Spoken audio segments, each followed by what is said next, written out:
Избыток вкуса убивает вкус. М, Переизбыток техники на рынке диктует новые правила. да. Техники уже недостаточно.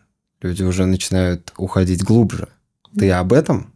Да, да, я с тобой прям полностью согласна, потому что сейчас не хватает просто визуала. Есть прекрасные мастера, которые делают не то что реализм, а там гиперреализм, такие картины, но как будто это красиво, но для некоторых людей этого мало. Там, я человек, который ищет смыслы во всем, в любой картине. Мне мало объяснения того, что вот человек захотел нарисовать природу, и он это сделал. Мне интересно покопаться в причинах, почему он захотел именно этот пейзаж сделать, что за ним стоит, какое настроение.